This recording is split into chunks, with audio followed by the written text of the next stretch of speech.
This is a podcast about both having autism and living with someone who has autism. My mom is Sonya, and I'm Josh, and this is Josh Has Autism.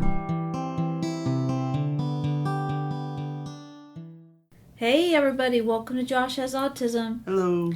I don't know if it's a good sign or not. I just started this with a yawn. So, I wake up. It's a cloudy hurricane of a day.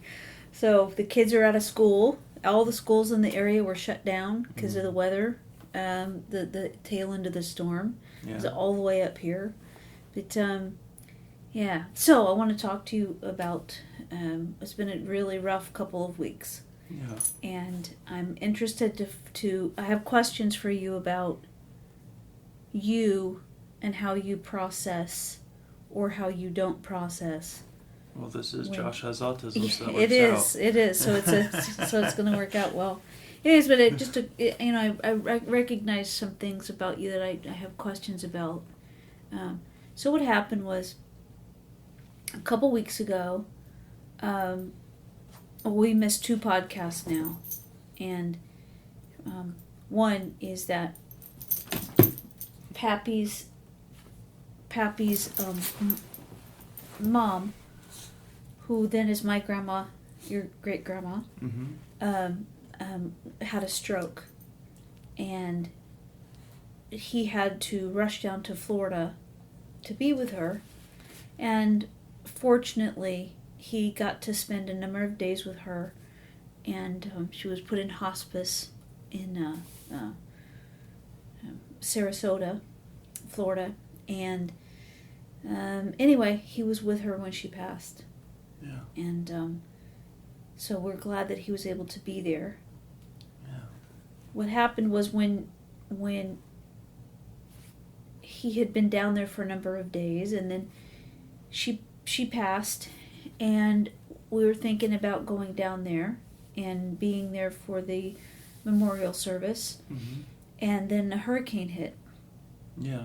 And we, certainly couldn't go down there. But the other thing that happened is Pappy couldn't come home. Right. And Pappy's parents, his dad passed away years ago, but his mom, brother, sister-in-law, nephew, nieces, they all live in Venice, Florida. Mm-hmm. And so Pappy had gone down and got a hotel in Sarasota, just close by Venice. Mm-hmm.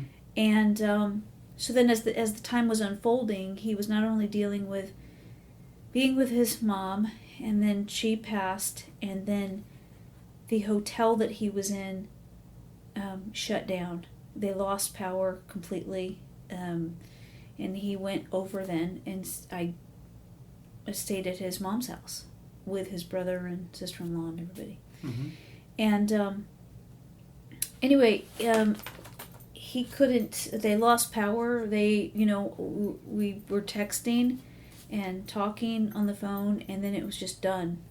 Yeah. And we didn't know what happened because we had seen all these pictures of all this devastation. Yeah. And it's very hard for the rest of us to kind of, we figured he was okay. Yeah. Because he was not in Venice Beach. He was in Venice, but still, the pictures that came out, we were talking to him one day. Yeah. And then boom, it's gone. Well, we all figured that the telephone towers got knocked out. Yeah. But we were hoping that that's all it was. But we didn't know for a couple of days. And anyway, he is okay. And he actually was able to come home today. I was able to get him a flight. The airports had been closed. And they for only except for emergency transports. Mm-hmm. And so then they're open. He had there was one ticket.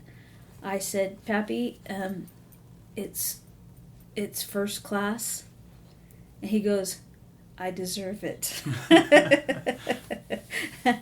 I said Yeah. I agree. Yeah. And I've never flown first class. You've never flown first class, but The closest I came, I was at the front of the plane, and there wasn't a first class. oh yeah, it's one of those where like the pilots are separated by a curtain. Well, it was there was like 35 seats tops. Yeah. So Yeah, and it it's was one a of those quick little flight. prop planes. Yeah, actually. Yeah, right. Yeah, I know what you're talking about. Yeah. So, anyways, I say all that. I explain all that to let people know the heaviness of what's been going on. That we missed a couple weeks because it was extremely emotional and difficult and stressful. And so.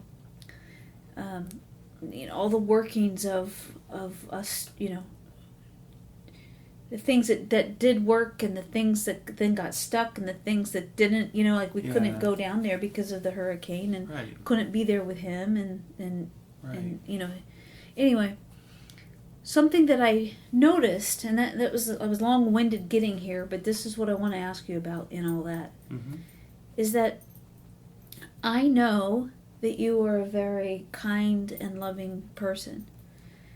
And there's more often than not, when things like this happen, I don't hear from you how you feel about a situation or how, if you're concerned about somebody. Right. And in this case, it seemed to me like because you hadn't really talked much about Pappy, you hadn't asked much about Pappy. I didn't know what you were taking in and what you were able to. Right. Hold on a second. Okay. Nelly, come on out. Come on. There we go. Whoop. The dogs are getting rambunctious, so he's letting them out. Which, by the way, speaking of dogs, Bella Bean, her name is Bella, but I started calling her Bean when she was a teeny tiny puppy, just weeks old. And so it kind of stuck. Anyway, Bella Bean has been with us for 2 weeks, and boy, was she happy to see Pappy. Yeah, because Pappy, she is his dog. Yeah. So anyway, I'm just wondering about that, because I think that I'm included in this group, that sometimes I think I would be guilty of misinterpreting what you either say or you don't say. And so I'm just wondering what goes on, went on. I guess it doesn't have to be a hypothetical. Right. In this situation, there's a lot of stress happening, and you were not saying much. Right. What is like your advice on this? You know what I mean? Because I'm saying where I'm guilty of this as well. Do I just think, you're not affected by it? I am affected by it. That's what I'm saying. If you could explain, because it seems like you're not, but I don't think that's true. Right. I know that with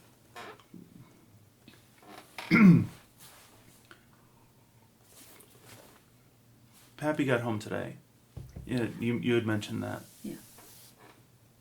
Whenever I saw him for the first time, when he got home, first I went up and hugged him. Mm-hmm. Yeah.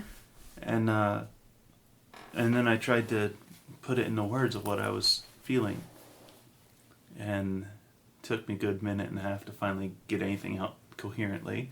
But were you emotional?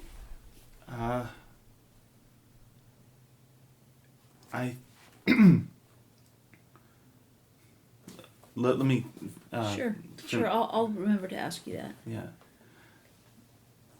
I was finally able to say to him that I'm so happy that he's okay and he's back, and that it wasn't, what was I said to him, that while I worried about him a lot, I trusted that he would be okay. When you say this happens a lot with you, that I hear after the fact, where there's some kind of stressful situation that we're going through as a family, because there's a lot of us and we all pull together when this is happening. when I see you afterwards, it kind of is this, that's the theme of it, that you trust that it would be okay. And what is it that you trust?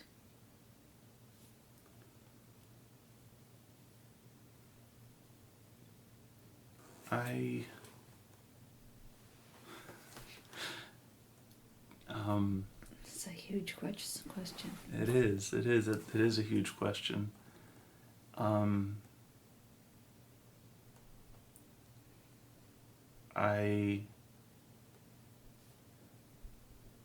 don't know. I just believe that he'll be okay, so I trust in that. Okay. Do you believe he's being taken care of? What do you mean? So protected or whatever? Yeah, I would say that, or because you know my belief system. I believe everything is energy. I believe everything is all connected, and that I believe that energy doesn't disappear; it just can transmute. So it takes a different form. Yeah. Right, and yeah. I believe that there's a low vibration, which is heaviness, which means something that we would be uncomfortable around, whether that's other humans or environments or situations. Or topics. Yes. And then there's a higher vibration, which is lighter, easier to be around. I'm very comfortable saying that would be love. It's a very high vibration. And it can be healing. It's more comfortable. But anyway, I was talking to Pappy at one point when he was down there, and so now Pappy lost Nana, so he lost his wife in February, and now he lost his mom in September, and he had said that he thought that losing Nana would be the hardest thing that he would ever experience, and that nothing could compare. But he says that it just kind of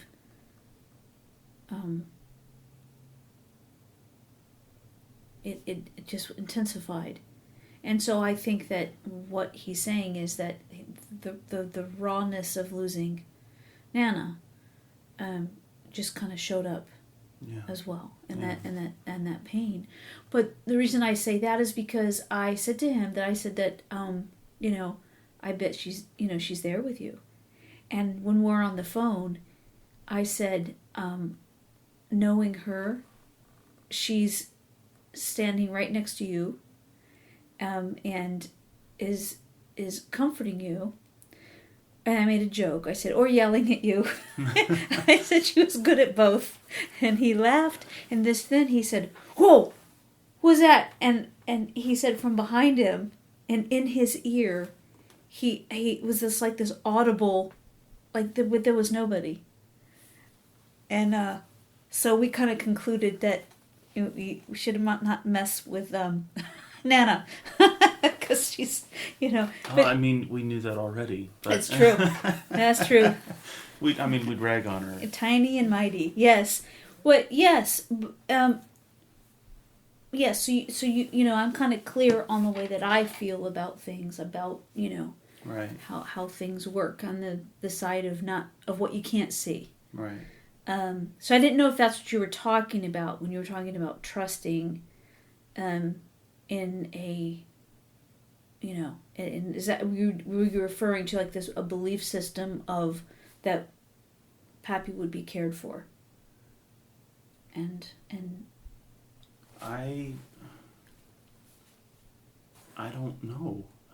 Okay. I don't think it is even that complicated.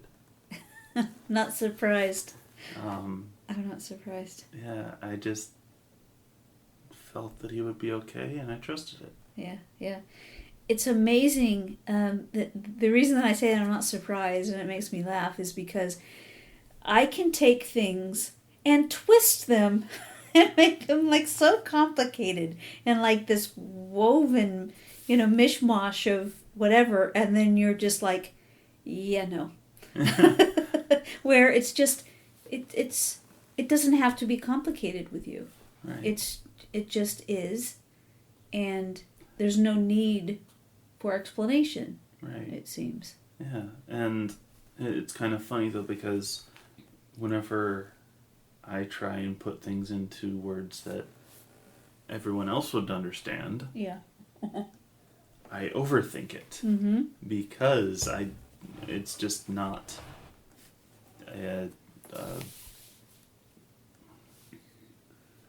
intuitive for me to put things like that into words. Mm-hmm. Because it just is to me. Yeah. There are those things, aren't there?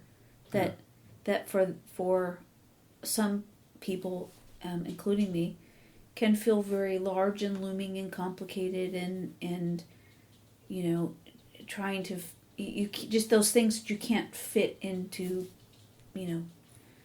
tangible categories, and then those things are just very simple for you. It just is. Yeah. And that's not to say that I don't comprehend those bigger feelings or thoughts or whatever. Right. Because I do, and I have those feelings and thoughts at times. Sure. But sometimes there are things that, like worrying about Pappy being down there with the hurricane coming. I was worried about him, yeah. But at the same time, I trusted that he would be okay. I think I believed that he would be okay, so I trusted that he would be okay. Okay. Because that is one of the questions I wanted to ask you about, is that he was gone for 2 weeks. Exactly. Mm-hmm. And when, I guess because I was in constant contact with him, and I was taking care of Bella, and I was taking care of a whole bunch of other things, on his behalf, and looking at flights, trying to get, I've been trying now for days to get him home, and it just wasn't working. Right. I've just been dealing with a lot of stuff, these actions that I'm taking.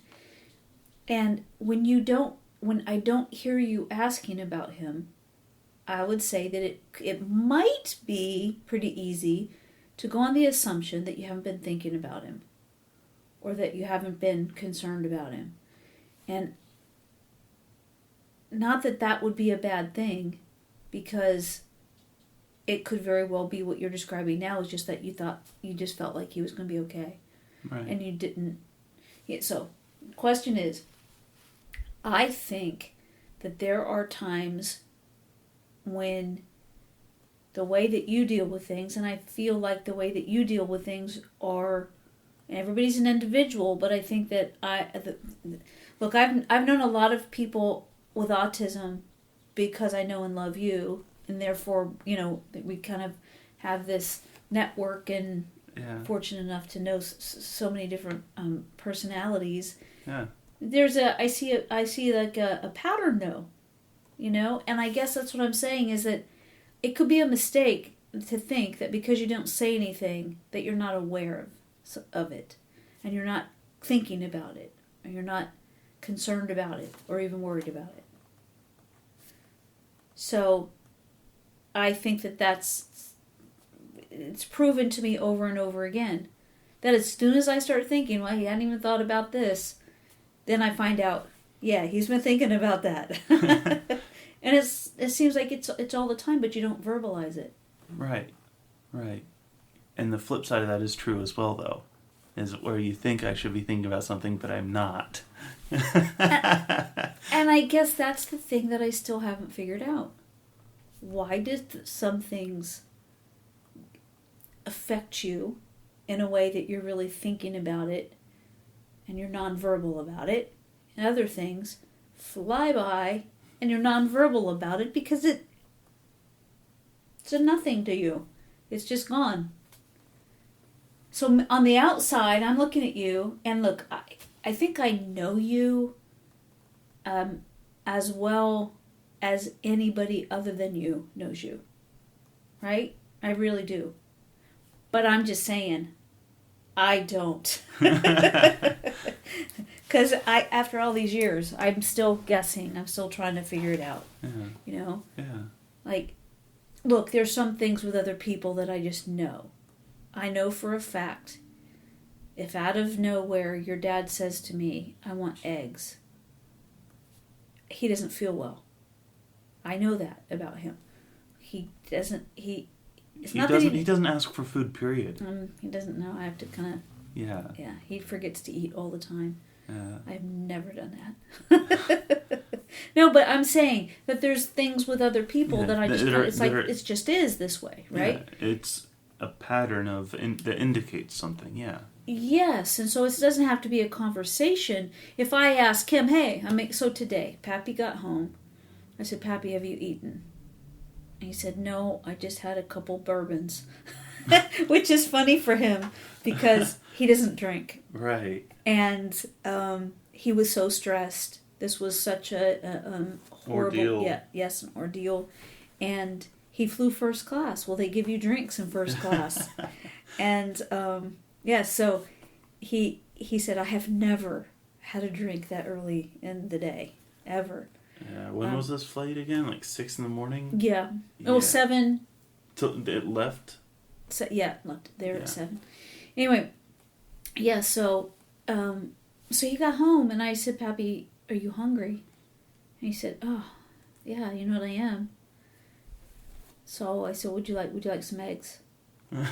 And he said yes. And so then I said, ask your dad, you want some eggs? Yeah, that sounds good. That's different than him saying that he wants eggs. So what I'm saying is, if he ever says I want eggs, it's not like, oh, how would you like them cooked? It's what's wrong. Yeah. Right? Yeah. And with you, it feels like I've used this term many times on a podcast when I'm talking about you, and that is like you are a moving target. The situation, it's a moving target. Because I never know, really, it feels like what the answer is. And in this case, the fact that, this was a pretty stressful situation and you weren't saying anything,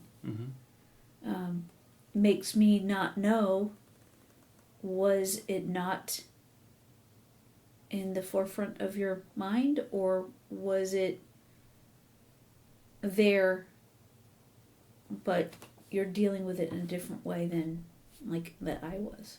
Right. Well, I can tell you one thing right now. Okay. And that is that I have been talking about it. Oh, that was close. I know. You almost knocked your water into your tablet. Mm-hmm. Anyway, I have been talking about it, just not around you. Oh. Not around Dad, not around home. Oh, how come? I don't know. What, but at work, I was at work whenever I found out that the storm was going to hit and Pappy was going to be down there. Yeah.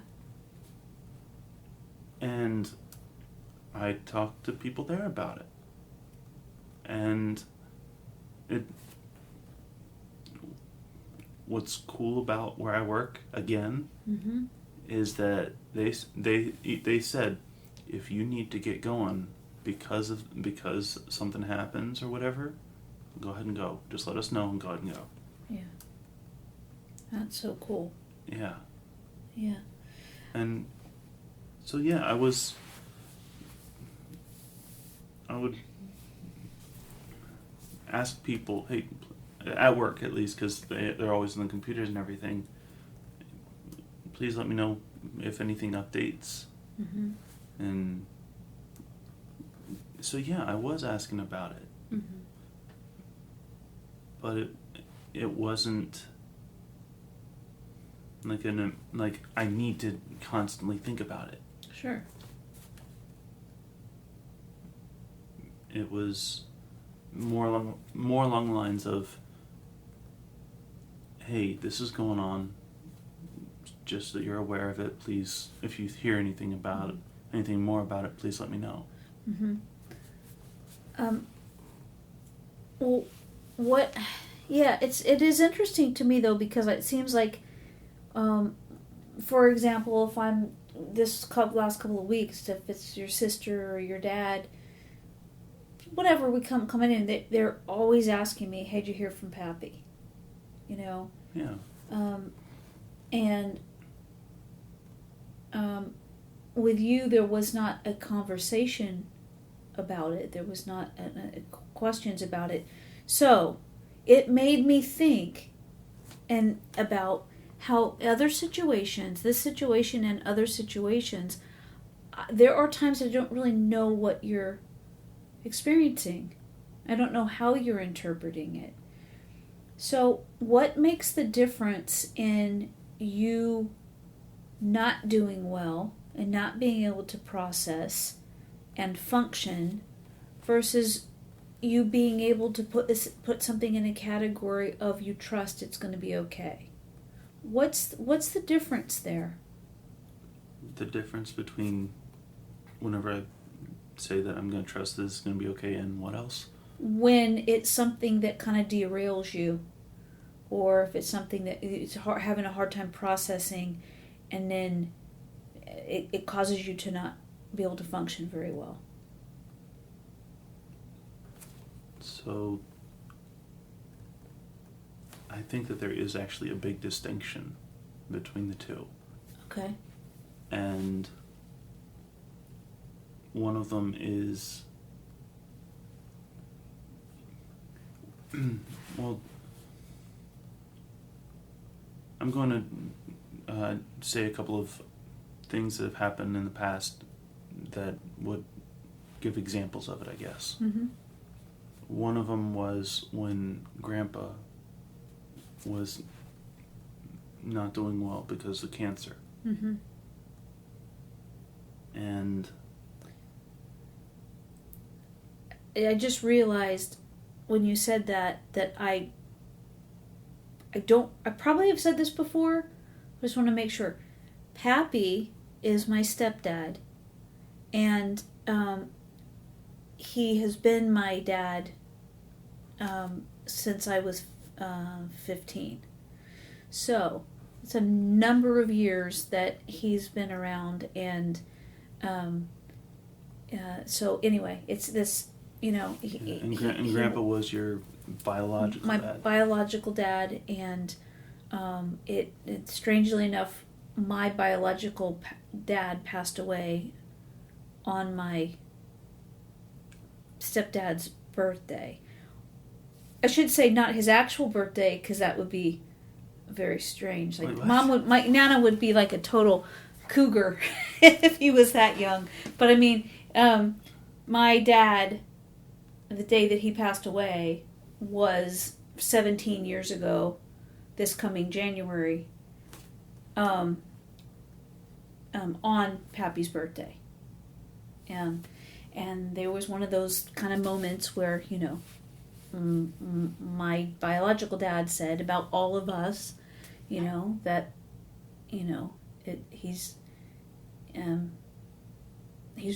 we're all his now, and for him to take care of us. Yeah. And he's done that. Anyway, I bring that up because I just wanted to make everybody understand that now you're talking about Grandpa when we're talking about Pappy. Yeah. And I was like, maybe I haven't made that clear before. When was Grandpa's birthday? September 28th. Isn't that the same day that Pappy's mom? Mm-mm. Mm. No. His was on a Wednesday, and she passed away early on a Saturday morning, like 2:11 in the morning. That was Saturday? Last week. Okay. Yeah. Okay. Not this past Saturday, the one before. Right. Yeah. Okay. Sorry. Okay.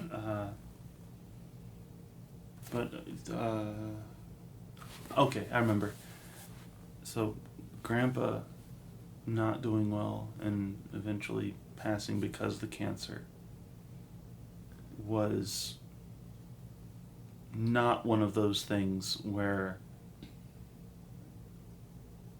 I could say he's going to be okay. I trust that he's going to be okay. Mm-hmm. And so it's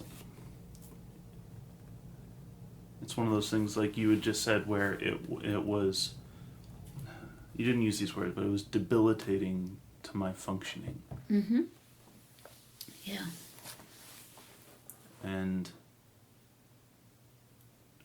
so that's one instance where the distinction is made, where I'm not feeling, hey, he's going to be okay, so I'm going to trust he's going to be okay. Wait, I don't think I worded that right, but it Say it again so I understand. It's the whole thing. Okay. Grandpa being sick from cancer Mm-hmm.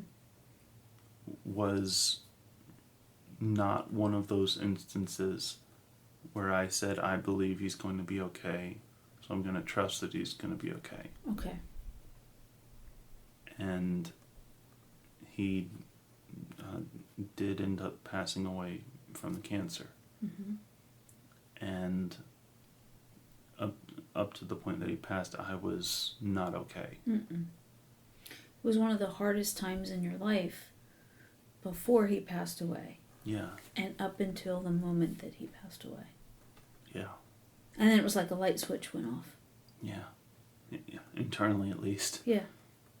Or on, I should say. It went on because you were okay. Yeah.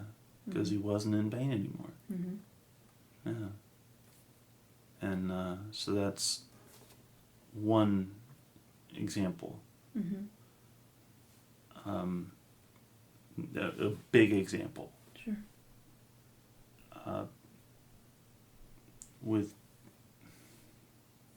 Pappy, I'm going to use that as the example of Pappy going down there for his mom's funeral. Mm-hmm. I believed that he would be okay and trusted that he would be okay. And he is. Mm-hmm. And because I trusted that he would be okay, I didn't really dwell on it too much. Well, I think that it's difficult, what you're describing is something that everybody goes through at different times. It's like, how do you make it through one thing, but the other thing trips you up? Right, right. I think it's just not an autism thing. That's a human thing. That how do you make it through one versus the other? Yeah. And so I'm not quite getting the distinction that you're talking about. Right. I see the differences, Mm-hmm. but it's not clicking with me that why is one this way and another one that way. Right. I think that part of it is that the things that I can put my trust into to be okay are things that I cannot change, that I cannot have any different effect of the outcome. With Grandpa, I could try and raise his spirits and it might help him. But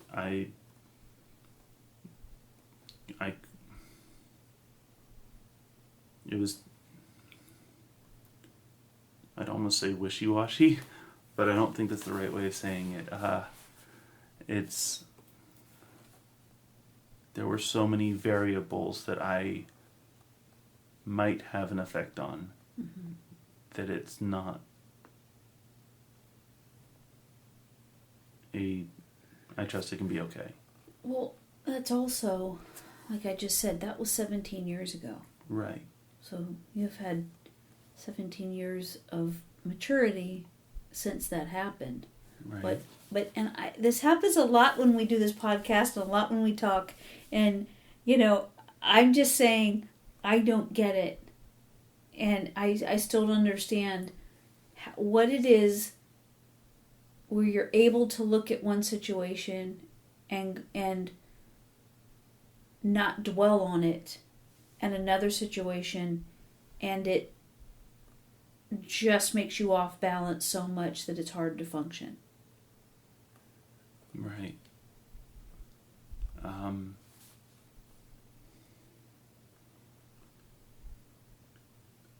I'm trying to explain something that I don't fully understand. It's like the thing I was saying about just now. It's that stuff that's not tangible, right? Yeah. It's the stuff that doesn't have form. It's that stuff that, makes us who we are and experience things the way we do, but we can't see it. We can't hold it. We can't. What is it? That's what. At least that's what it seems like to me. It's like you're having that kind of moment that I just had, where I'm like, it's all over the place. It's what is it? It's this. It's that. It's with this. It's more so than that. What you're saying, it's more so that I'm not finding the proper verbiage to explain what I'm feeling and thinking. Okay. And it's part of it's difficult because I haven't really tried to put it into words before like this. Mm-hmm. So let me ask, maybe let's try it in a different way. When you're not saying something about a situation, it doesn't mean you're not thinking about it. Usually, correct? Yes. Usually, yes. Usually you're not. It reminds me of that movie Clue. Yes. No meaning yes, yes meaning no. 1 + 2 + 2. Oh, jeez. Wait, I said it wrong. I said 1 + 2 + 2 + 1. No, it's 1 + 1 + 2 + 1.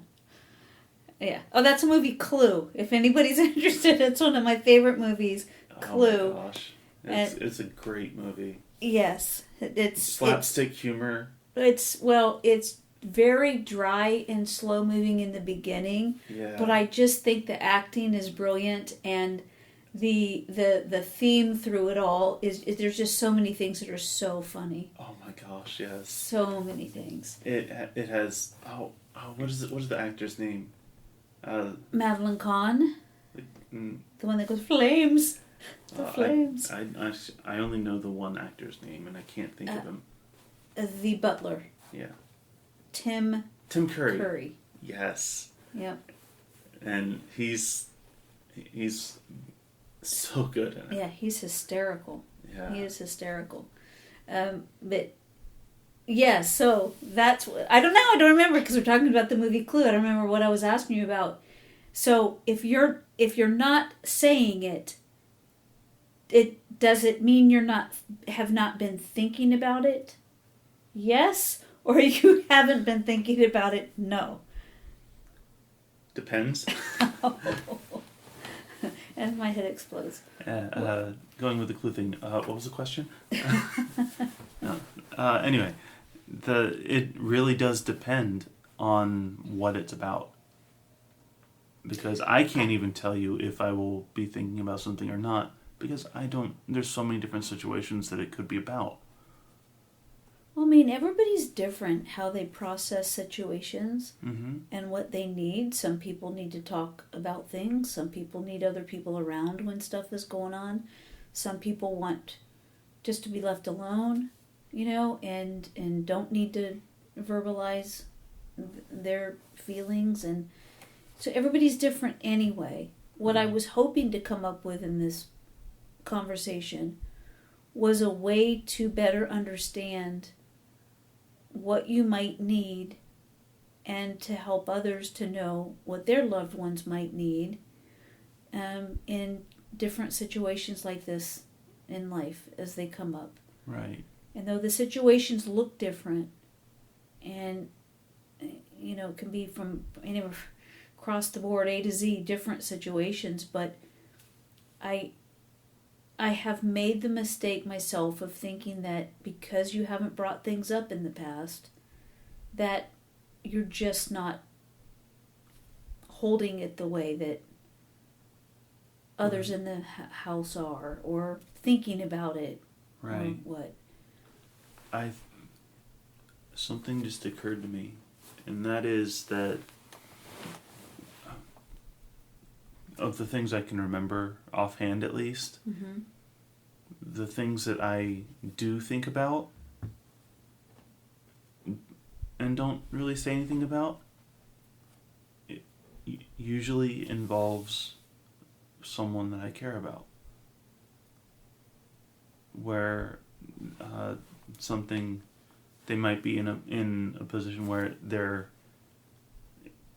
like Pappy being down there in Florida with a hurricane, there's a little bit of danger involved. Possible danger, yeah. But things I don't really think about, the first one that comes to mind is asking, hey, you want to work on the shed? And it doesn't occur to me to think about or ask about that.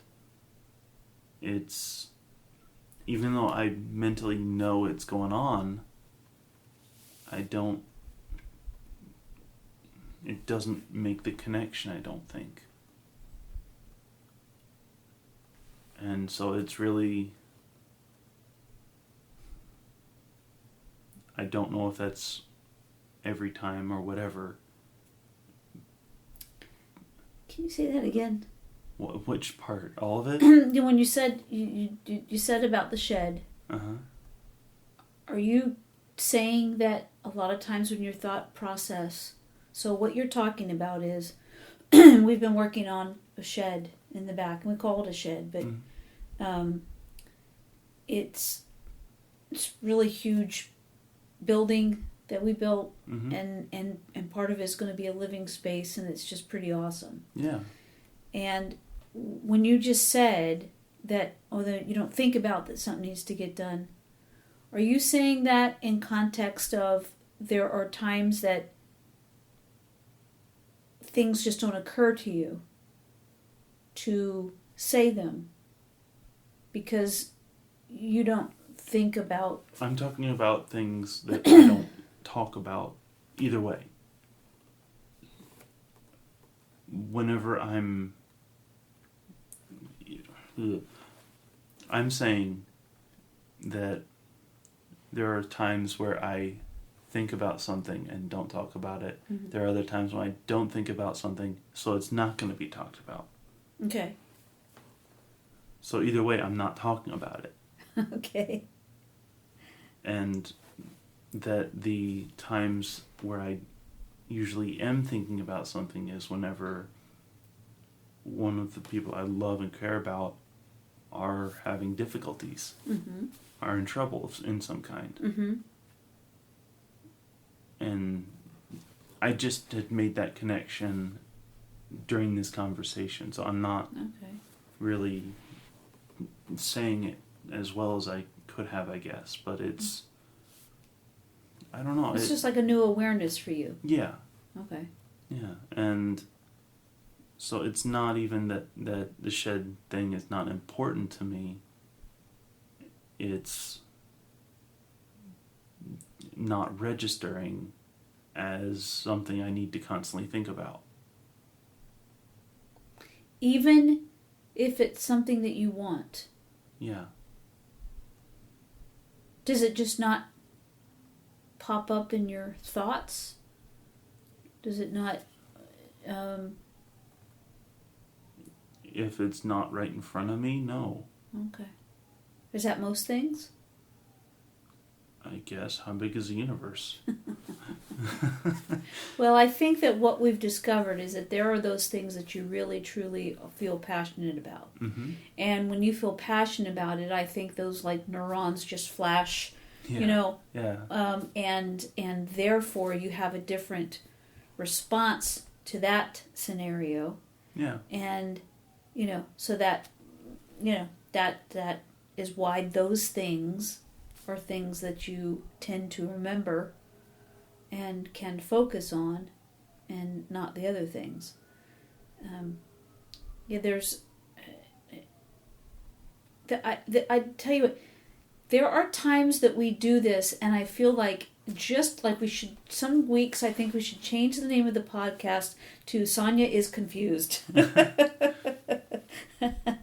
Because, yeah, you have autism, but you seem to have a handle on it, right? Of the questions I'm asking you, you're doing fine. You're like, yeah, well, this and there's, you're very comfortable in sharing it. It makes sense to you. And I'm like, huh?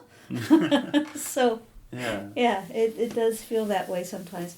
Because I'm trying to figure out how you think and how you feel, along with what goes on in your body when you have those experiences, because you're very good at expressing how you really feel something. Like I would like to hear from anybody else. Do their elbows hurt when they sneeze? Or is that just Josh King? Josh King. It's not even a sharp pain. It's like a dull ache. In your elbows every time you sneeze. Yeah. But no other time. Right. Just when you sneeze. Yeah. That's funny. So I'm just trying to understand things, and honestly, there are times when there are weeks where we've just been through 2 weeks of first of all heartache, and then for me anyway, extreme concern, and there's also been a lot of managing, because while Pappy was gone, I was doing a lot of you were taking care of doctor visits for me, I know that. Yeah, doctor visits for you, but a lot of stuff for Pappy that he would normally be. Right. Yeah. I was responsible for making the flight arrangements, the hotel arrangements, the rental car arrangements, and me saying to him, Pappy, did you by chance get the car back to the rental place before the hurricane came? And he's like, no. I'm like, oh no. So just a lot of phone calls trying to make sure that everything was, okay. And anyway, all that. So, I would be the first to admit that my brain is full as it is. And now that Pappy's home, I'm probably just going to sleep really well tonight. Until Dad starts snoring. Until he starts snoring. Yes, until he starts snoring. Which is, I will just say, to the secret to a long-lasting marriage, at having that second bed to go to when the other one starts snoring. It is a huge help. It's a huge help. Because I have like our bedroom, our bed, and then, the other bed to be able to go to because, anyway. All right. Is there anything else about, so I know that you feel relieved that Pappy's home? Yeah, I do feel that, yeah. And I'm happy that he's okay. Yeah, me too. And I feel for him because I know what it's like to lose a mom. And it is awful. And it just kind of makes you feel lost.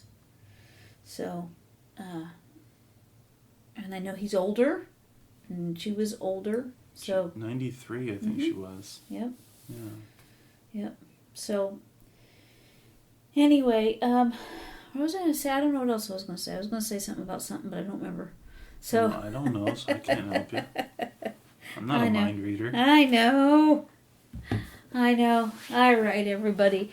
I have been having a lot of problems with my email for a while. A lot of problems with my text still. And the website has been down. And yes? It's my gosh. So complicated. And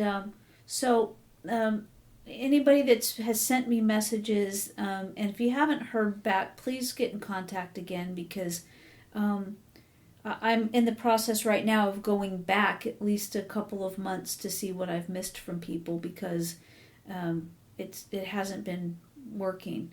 Wow. Okay. So, yeah, and so we've done some things with my computer and phone to try to make it work better. But I mean, I have an iPhone 10, and I know that now that iPhone 14s are out, but I don't know. yeah, those are out, and then but you and I, we got our phones at the same time. And is yours working okay?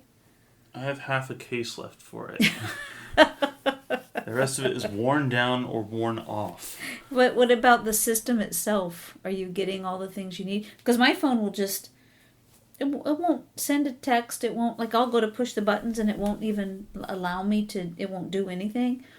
But I send texts, people don't get them. People send me texts, I don't get them. I don't know if that's necessarily my phone or... People being butts. No. I was going to say Verizon. Yes. I think that it's I think that it was used. It said the other day, yeah, our phones quit working properly when it's time to upgrade. Yeah, like they make our not phones update, not work. but upgrade to new phones. Yeah, like they do something. It seems like to. I kid you not. My last tabletop computer I had, the day that my 2-year warranty expired, it died. So it was just out of warranty. Yep. Oh my gosh. Well, anyway, we're still trying, and so. Anyways, if you have sent me a message and I didn't respond, please send me another one, because that means I didn't get it, and because I love hearing from you, and what you have to say matters to me. So I'd love to hear how you feel and what's going on, and anybody out there. So hey, if you listen to us, you like what we're doing, please give us 5 stars, because it does help us out. Check us out, SonyaKing.com, SONYAKING, and I hope you're happy and healthy, and I hope you guys are doing okay. Yeah, sending love and huge hugs to people in Florida that have just lost their basically in some cases everything that they've built up for years. And some lives have been lost, and so sending tons of love and hugs and healing energy. So anyway, I hope everybody's that's listening is happy and healthy. So anyway, big hugs to all of you as well. Love ya. Bye.